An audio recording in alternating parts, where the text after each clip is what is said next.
Very good evening student, hope आप सभी बहुत अच्छे होंगे। आपकी तैयारी भी अच्छी चल रही होगी। जैसा कि आपको पता है कि हम लोग पिछले एक वर्ष का करंट अफेयर्स को कवर कर रहे हैं 71st बीपीएससी को ध्यान में रखते हुए।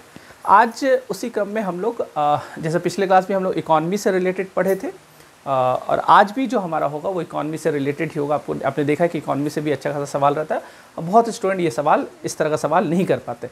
आज हम लोग जो देखेंगे, आज हमारा जो टॉपिक रहेगा वो है आपका गिनी कोएफिशिएंट एंड लॉरेंस कर्व। ये क्यों इंपॉर्टेंट है? ये इंपॉर्टेंट इसलिए है क्योंकि एक तो करंट में है और ऐसे भी ट्रेडिशनल क्वेश्चन भी आपसे यहाँ से पूछ सकता है। मैं दोनों बता दूंगा, एक तो गिनी कोएफिशिएंट क्या होता है, लॉरेंस कर्व क्या होता है, थोड़ा कॉन्सेप्ट है इसमें।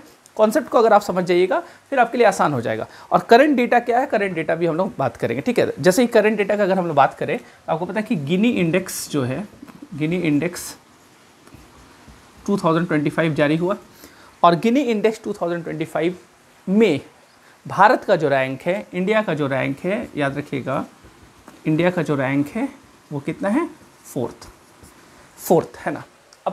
अब सवाल ये बनता है कि सर ये 4 है क्या इंडिया का रैंक है, ये गिनी कोएफिशिएंट क्या होता है, यहाँ पे फिर आप कर्व क्यों लिखे, लॉरेंस कर्व क्यों लिखे, क्या होता है, सारी चीज़ पर हम लोग थोड़ा सा आराम से बात करते हैं। देखिए पहला चीज़ तो आप समझिएगा, ये गिनी इंडेक्स जो जारी किया जाता है ये क्या है ना, ये वर्ल्ड बैंक के द्वारा जारी किया जाता है। तो पहला फैक्ट आप याद रखिएगा, ये जो गिनी इंडेक्स है किसके द्वारा जारी किया जाता है, वर्ल्ड बैंक। तो आपसे एक एग्जाम में डायरेक्ट सवाल पूछा है, गिनी इंडेक्स या फिर गिनी कोएफिशिएंट कौन जारी करता है ना, गिनी इंडेक्स कौन जारी करता है, ये सूचकांक जो है ये जारी कौन करता है। तो आप बताइए, ये वर्ल्ड बैंक का डेटा होता है, इसमें जो भी डेटा वर्ल्ड बैंक का, ठीक है।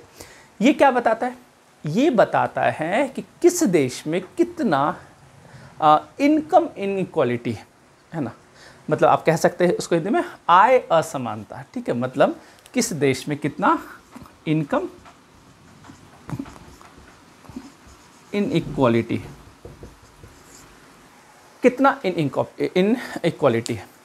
तो आप समझिएगा भारत का जो रैंक 4 है, इसका मतलब ये हुआ कि भारत में इनकम इनइक्वालिटी और 4 के अलावा है ना, मतलब 4 रैंक भारत का, 4 के अलावा जितना भी देश है उससे क्या है, कम है। ये गैप क्या है, कम है। इनकम इनइक्वालिटी क्या है, कम है। कहने का मतलब क्या है कि जितना जिस देश का इनकम इनइक्वालिटी कम होगा, इक्वालिटी ज़्यादा होगा, उस आधार पर रैंकिंग किया जाता है। तो इंडिया वाले के लिए खुशखबरी है कि हमारा आय असमानता कम हो गया। अब कुछ लोग परेशान हैं, कुछ अच्छा ऐसा भी हुआ, ये हुआ कब आखिर, है ना। वो देख रहे कि अरे मेरा, हम तो जहाँ थे वहीं पे और ये कम हो गया। डेटा बता रहा है कि मतलब भारत में गरीबी क्या हो गया, कम हो गया। तो आपको पता ही है ना, डेटा वगैरह में क्या होता है, गरीबी कम हो जाता है किस आधार पर, कि हम गरीबी हटाएंगे कि गरीब को हटाएंगे। तो लोग डिसाइड करते कि एक काम करो, गरीब को ही हटा दो, गरीब हट जाएगा तो गरीबी अपने आप हट जाएगा। तो खैर अभी हम लोग बात करेंगे, कुछ क्रिटिक्स भी है, उसका मैं आपको बताऊंगा क्या क्रिटिक्स है, इस पर मैं अपना एक एनालिसिस करूंगा। तो खैर आप एक चीज़ समझिएगा, तो गिनी इंडेक्स क्या बताता है, इनकम इनइक्वालिटी के बारे में बताता है। तो आपसे एग्जाम में डायरेक्ट एक क्वेश्चन ये पूछ सकता है कि गिनी इंडेक्स किस चीज़ का सूचकांक है, किस चीज़ का इंडेक्स है। तो आप बताइएगा इनकम इनइक्वालिटी का सूचकांक है। क्या, इनकम इनइक्वालिटी का सूचकांक है। अब ये चीज़ आपको समझना है कि अब ये काम कैसे करता है, क्या चीज़ है, आप थोड़ा समझ लीजिएगा। ये कैसे स्केलिंग होता है, किस आधार पर भारत को 4था रैंक मिल रहा है, सारा चीज़ पे अब हम लोग थोड़ा सा बात करते हैं। देखिए दरअसल बात क्या है, इनइक्वालिटी का मतलब क्या हुआ। इनइक्वालिटी का मतलब क्या है कि जैसे मान लीजिए ये 2 लोग हैं, ठीक है, ये 2 लोग हैं, ठीक है, मान लेते हैं 100 रुपया है, 100 रुपया है। अब एक ए है, एक बी है। अब बी भाई साहब के पास मान लेते हैं 99 रुपीज़ आ गया, 99 रुपया, और ए के पास 1 रुपया है। तो हम क्या बोलेंगे, इनकम, दोनों का इनकम में क्या बोलेंगे, दोनों में इनकम में क्या है, इनइक्वालिटी है ना। इक्वल इनकम तो नहीं, इक्वल इनकम कब होता, जब ए के पास भी 50 रुपया रहता और बी के पास भी 50 रुपया रहता। तो हम बोलेंगे दोनों के पास क्या है, इनकम दोनों का क्या है, इक्वल है। इसका मतलब गिनी इंडेक्स में मेरा क्या है, रैंक ऊपर होगा। लेकिन अगर इस तरह से देख रहे हैं कि इसके पास 99 रुपया, इसके पास 1 रुपया है, इसका मतलब दोनों का आय में क्या है, बहुत ज़्यादा अंतर है, बहुत ज़्यादा अंतर है। तो इस गैप को है ना, इस गैप को निकालता कौन है, इस इंडेक्स में, गिनी इंडेक्स में हम लोग को पता चलता है किस देश में कितना इनकम इनइक्वालिटी है। यहाँ तक तो समझ में आया। अब देखिए ये जो स्केल जारी किया जाता है, गिनी इंडेक्स या गिनी कोएफिशिएंट जो कहते हैं,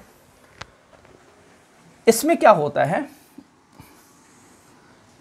ये आपका ये इसका स्कोर होता है, स्कोर बताया जाता है 0 से लेकर के 100 तक। 100 रहता है या फिर 1 भी रहता है, ठीक है, आप 1 भी कर सकते हैं, ठीक है, परसेंटेज 100 भी आप देख सकते हैं, ठीक है। तो 0 से लेकर के 100 तक, क्लियर है, 0 से लेकर के 100 तक।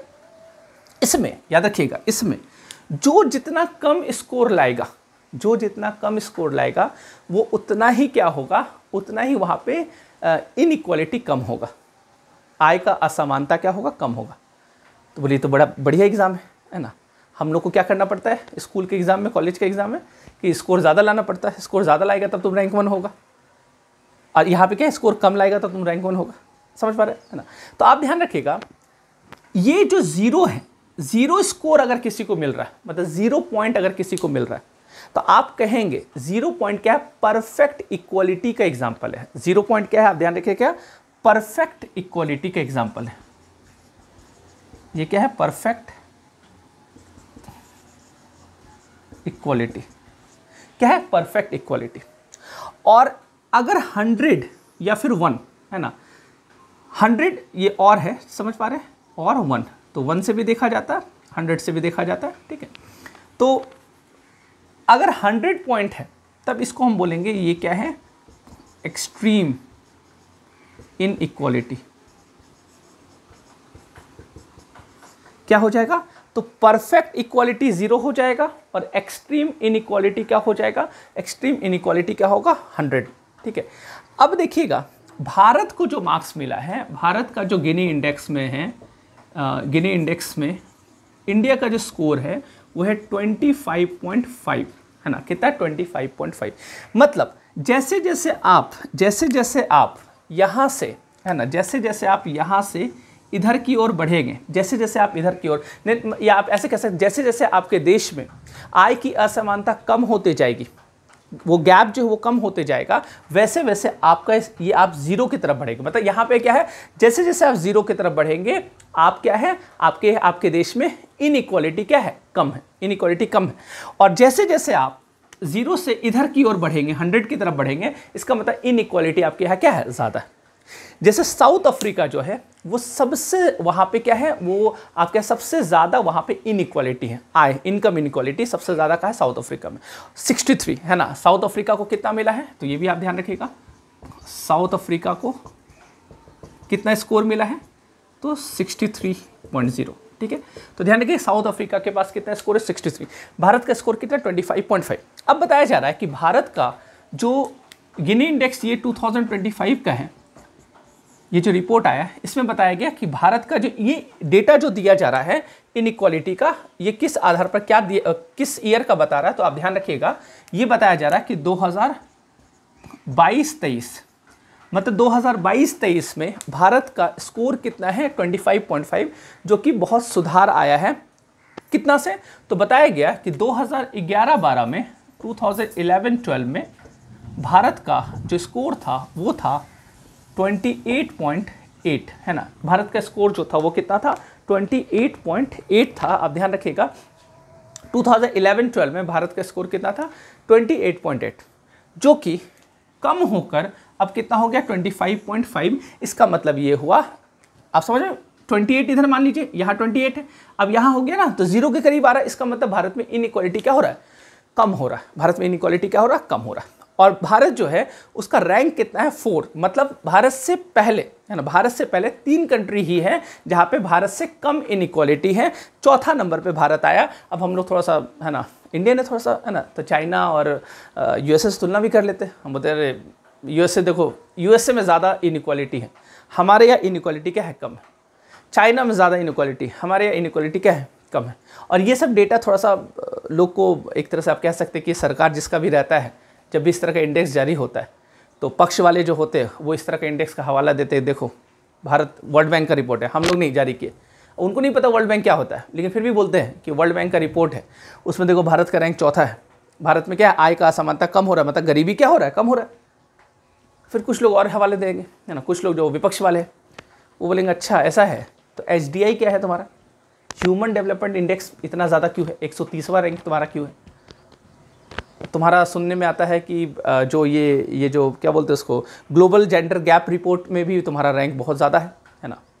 तो वो फिर क्यों हो रहा है? तो खैर है ना, तो इस तरह करके लोग पक्ष विपक्ष तर्क देते। खैर हम लोग को उस पॉलिटिक्स में नहीं फंसना है, हम लोग को इकोनॉमी समझना है। तो आप यहाँ पे समझिएगा, ये आपको समझ में आया, ये आपको मेरे ख्याल समझ में आ गया। तो 2011-12 में 28.8 स्कोर था भारत का, और गिनी इंडेक्स में कितना हो गया 25 इस बार 2025 में, मतलब 22-23 में कितना 25.5। तो ये आपको याद रखना, क्या क्या याद रखना, और भारत का रैंक कितना 4। तो इसका मतलब भारत से पहले जो 3 कंट्री हैं वो कौन है, भारत से पहले जो 3 कंट्री हैं वो कौन है? तो ये भी आप लिख लीजिएगा, ये भी आप लिख लीजिएगा। टॉप 3 कंट्री कौन है गिनी इंडेक्स में? तो सबसे पहले जो है वो है पहला जो रैंक है, पहला रैंक में है स्लोवाक रिपब्लिक। पहला में स्लोवाक रिपब्लिक, दूसरा जो है वो है स्लोवेनिया, और तीसरा जो है वो है बेलारूस। ठीक है, तो आपको ध्यान रखना है स्लोवाक रिपब्लिक, स्लोवेनिया और बेलारूस। अब आपको ये चीज़ भी जान लेना कि किसके पास कितना स्कोर है, और चौथा में अपना भारत ना, इंडिया। ठीक है, इंडिया। तो आय की असमानता सबसे कम, अगर आपसे एग्जाम में पूछेगा कि इनकम इनइक्वालिटी सबसे कम कहाँ पर है, तो आप बताइएगा स्लोवाक रिपब्लिक में। ठीक है, सेकंड में, थर्ड उतना इंपॉर्टेंट नहीं, पहला वाला मेनली याद रखिएगा। इसमें भी आप ध्यान रखिएगा इसका स्कोर कितना है, तो आप ध्यान रखिएगा 24.1। स्लोवेनिया का स्कोर कितना है 24.3, और बेलारूस का स्कोर कितना है, इसका है 24.4। ठीक है, तो और इंडिया का बता दिए 25.5। ठीक है, तो आप ध्यान रखिएगा स्लोवाक रिपब्लिक का 24.1, स्लोवेनिया का 24.3, बेलारूस का कितना 24.4, और इंडिया का 25.5। अब हम लोग कुछ विकसित देश से भी तुलना कर लेते हैं, कुछ विकसित देश का भी आंकड़ा लिख लेते हैं यहाँ पे, जैसे यूएसए का, जैसे यूके का, जैसे चाइना का, कुछ विकसित है ना। चाइना तो खैर विकासशील में भी रखते हैं, तो लेकिन फिर भी इसका डेटा आपको पता होना चाहिए। जैसे यूएसए में अगर देखा जाए तो 41.8 है ना, 41.8 यूएसए में कितना है 41.8 है।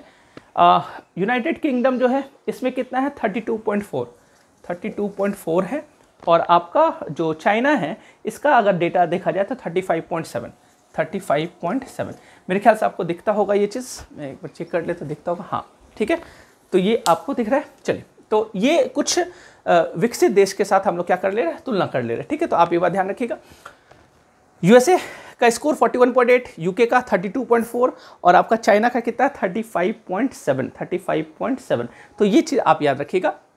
अब देखिए यहीं पे है ना, यहीं पे जैसा कि मैंने आपको बताया, अब कुछ चीज़ और जो इसका क्रिटिक्स में बोला जाता है कि आखिर किस आधार पर तुम बता रहा है कि भारत में गरीबी कम हो गया, किस आधार पर? आधार क्या है तुम्हारा? तो आधार ये है, दरअसल देखिए इसमें डेटा कैसे देखा जाता है, ऐसे समझिएगा, जैसे एक फिक्स डॉलर कर दिया जाता है, जैसे $3 है ना, बोला गया कि $3 से ज़्यादा, $3 या $3 से ज़्यादा अगर कोई कमाता है, उसका इनकम है, तो वो क्या रहेगा, वो फिर आपका वो पुअर से ऊपर रहेगा, मतलब गरीबी रेखा से ऊपर रहेगा। और $3 से कम अगर किसी का इनकम है तो वो क्या रहेगा, गरीबी रेखा से नीचे रहेगा। इस तरह से डेटा निकाला जाता है। तो फिर आप कुछ लोग बोले सर HDI है ना, जो ह्यूमन डेवलपमेंट इंडेक्स, इसमें भारत का क्या रैंक है? तो आप ये भी लिख लीजिएगा, जो ह्यूमन डेवलपमेंट इंडेक्स है, आपको पता है कि UNDP, united nation development programme के द्वारा जारी किया जाता है क्या, ह्यूमन डेवलपमेंट इंडेक्स HDI, और HDI में भारत का जो रैंक है वो कितना है 130 है।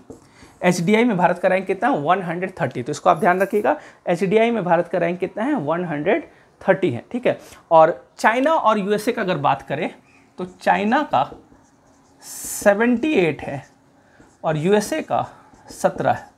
ठीक है, तो अब बोलेगा कि अरे एक तरफ तुम बोला गरीबी कम, फिर ह्यूमन डेवलपमेंट इंडेक्स में मेरा है ना भारत का रैंक 130 क्यों, है ना, थोड़ा सा यहाँ पे तो इस डेटा को माने किसको डेटा, किसको सही माने, यहाँ पे चाइना 78 है और USA का तुम 17 बता रहा है। एक तो ये डेटा, एक डेटा आपको ये ध्यान रखना है कि वर्ल्ड इकोनॉमिक फोरम जारी करता है ग्लोबल जेंडर गैप रिपोर्ट, है ना, तो आप ध्यान रखिएगा, जो एक रिपोर्ट है ग्लोबल जेंडर गैप रिपोर्ट, और इस रिपोर्ट के आधार पर भारत का जो रैंक है वो कितना है, 131 है।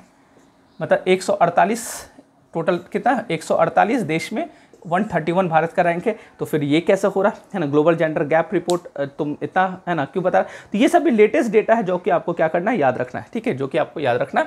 इसके आप कह सकते हैं कि इसके क्रिटिक्स में ये चीज़ बोला जाता है। तो हो सकता है एग्जामिनर आपसे यहाँ से भी सवाल पूछ सकता है, हो सकता है आपसे यहाँ से भी सवाल पूछ सकता है। तो खैर अब आपको ये चीज़ समझ में आ गया होगा गिनी इंडेक्स क्या होता है। तो गिनी इंडेक्स समझ पा रहे हैं क्या होता है, तो आप ध्यान रखिएगा ये क्या होता है, आय की असमानता को बताता है। पहला चीज़ है ना, इनकम इनइक्वालिटी के बारे में बताता है, किस देश में कितना इनकम इनइक्वालिटी है इसके बारे में चर्चा करता है। इसका स्कोर जैसे जैसे आप जीरो की तरफ जाइएगा वैसे वैसे क्या हो गया, आप इक्वलिटी है ना, इक्वल वहाँ पे ज़्यादा इक्वलिटी ज़्यादा होगा। और जैसे जैसे आप 100 की तरफ या फिर 1 की तरफ आएंगे आपका इक्वलिटी क्या होगा, है ना, आपका इनइक्वालिटी की तरफ आप ज़्यादा मूव करेंगे, आप इनइक्वालिटी की तरफ ज़्यादा मूव करेंगे, ठीक है। और ये सब आपको ध्यान रखना है, ये सब। अब मैं आपको थोड़ा सा लॉरेंस कर्व को बता देता हूँ, क्योंकि लॉरेंस कर्व क्या होता है ये आपके लिए इंपॉर्टेंट होगा। क्योंकि लॉरेंस कर्व जो होता है, आपको ध्यान बता दो कि गिनी जो होता है वो लॉरेंस कर्व पर ही आधारित होता है। गिनी इंडेक्स जो निकाला जाता है वो मेनली लॉरेंस कर्व पर ही आधारित होता है। अब ये लॉरेंस कर्व क्या होता है ये चीज़ आप थोड़ा सा समझ लीजिए। लॉरेंस कर्व क्या होता है,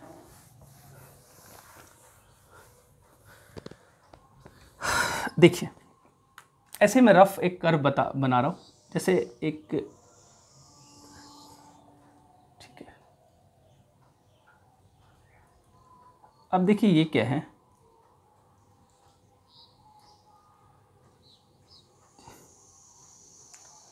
ठीक है। ये जो नीचे का आप लाइन देख रहे हैं, ये जो नीचे वाला लाइन देख रहे हैं, ये दरअसल बता रहा है परसेंटेज ऑफ पॉपुलेशन के बारे में, ठीक है। और ये बता रहा है इनकम के बारे में, परसेंटेज ऑफ इनकम के बारे में, ठीक है, या फिर नेशनल इनकम भी आप कह सकते हैं। तो ये वाला जो लाइन, जो वर्टिकल लाइन आप देख रहे हैं, ये किसके बारे में बता रहा है, इनकम के बारे में बता रहा है। और ये जो हॉरिजॉन्टल लाइन देख रहे हैं ये किसके बारे में बता रहा है, पॉपुलेशन के बारे में बता रहा है, ठीक है। और ये जो आप लाइन देख रहे हैं ये सीधा रेखा है, इस तरह से है, मैं थोड़ा सा कर्व हो गया था, ये इस तरह से आप कर सकते हैं। ये जो है ये 45 डिग्री है ना, अब एग्जैक्ट 45 डिग्री अब मापने आप मत लगेगा सर, थोड़ा सा और ऊपर नीचे होना चाहिए।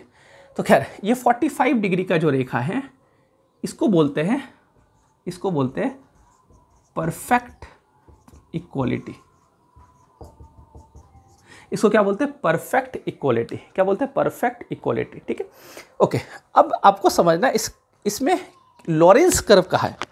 देखिए परफेक्ट इक्वलिटी क्यों बोला जाता है। फॉर एग्जांपल अगर हम लोग लेके चलते कुछ एग्जांपल, जैसे मान लेते 10% परसेंटेज वाइज ले रहे हैं है ना, मान लेते 20%, मान लेते 30%, ऐसे करके मान लेते यहाँ पे कितना है 100%, ठीक है।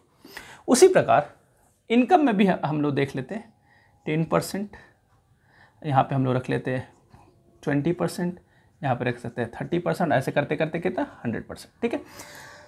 अब होता क्या है कि जैसे जैसे आप देखिएगा कि अगर 10% जनसंख्या के पास 10% इनकम है या फिर 10% संसाधन है, वेल्थ है, कुछ बोल सकते हैं, तो हम कहेंगे, देखिए जैसे कि मान लें 10%, जिसके 10% जनसंख्या के पास 10% है ना इनकम, 20% जनसंख्या के पास आप कहेंगे कि 20%, थोड़ा सा नीचे बन गया, चलिए खैर कोई नहीं है ना, ठीक है, ये क्लियर है। तो अच्छा इसमें भी थोड़ा सा ये डेटा हमको थोड़ा सा इसको ठीक करना पड़ेगा, लाइन को, परफेक्ट लाइन इक्वालिटी हुआ नहीं है ना। तो यहाँ पे स्मार्ट बोर्ड रहता तो मैं आपको डायरेक्ट फिगर बना है ना, ओरिजिनल फिगर दिखा देता। तो ऐसे आप समझ लीजिएगा, देखिए मैं लाइन कर देता हूँ।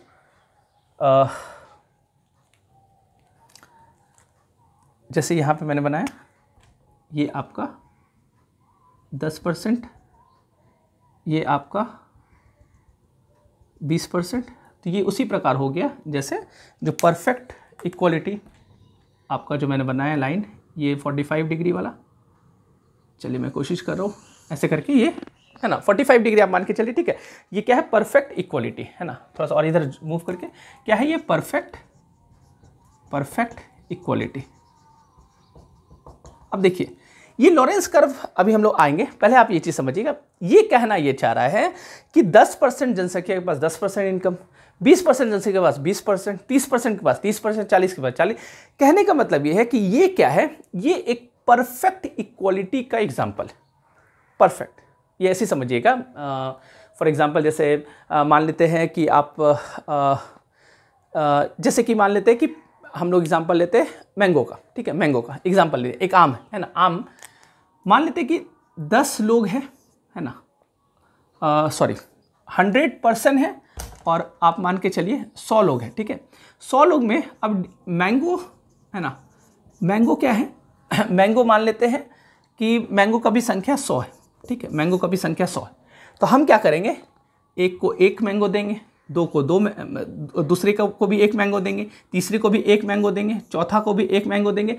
मतलब जिस हिसाब से, या फिर ये एग्जांपल ले कि 10 लोग, है ना, 10 लोग के पास 10 मैंगो, है ना। उसी प्रकार 20 लोग के पास 20 मैंगो, 30 लोग के पास 30 मैंगो। तो हम क्या बोलेंगे, हम बोलेंगे परफेक्ट इक्वालिटी के एग्जाम्पल। बात समझ पा रहे हैं कि 10 लोग के पास 10 मैंगो है, 10 लोग के पास अगर 5 मैंगो रहता तब इनइक्वालिटी हो जाता ना। बात समझ पा रहे हैं, तो इसलिए 10 लोग के पास 10 मैंगो है। बात समझ में आ रहा है, तो 100% मतलब हर लोग के पास एक एक मैंगो, तो फिर तो कोई दिक्कत नहीं है, फिर तो कोई दिक्कत नहीं है। तो ये परफेक्ट इक्वालिटी होता है, लेकिन ये व्यवहार में ऐसा होता नहीं। ये आप कह सकते हैं ये हाइपोथेटिकल बात है। ऐसा किसी भी कंट्री में आपको एकदम प्योर इक्वालिटी, एकदम परफेक्ट इक्वालिटी देखने को नहीं मिलता, ठीक है। तो होता क्या है, अब इसको आपको समझना है। हमारे देश में या किसी भी देश में, अब इसमें आपको क्या करना है, अब इसमें आपको क्या कर लेना, अब इसमें आपको इसको मैं रफ कर देता हूं।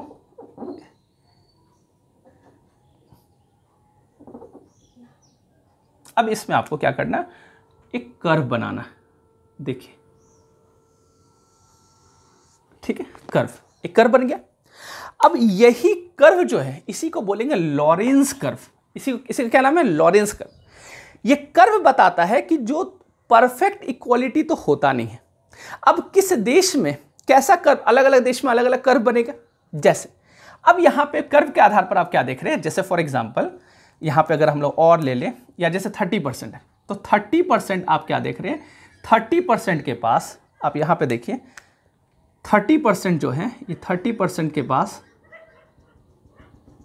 10% वेल्थ है।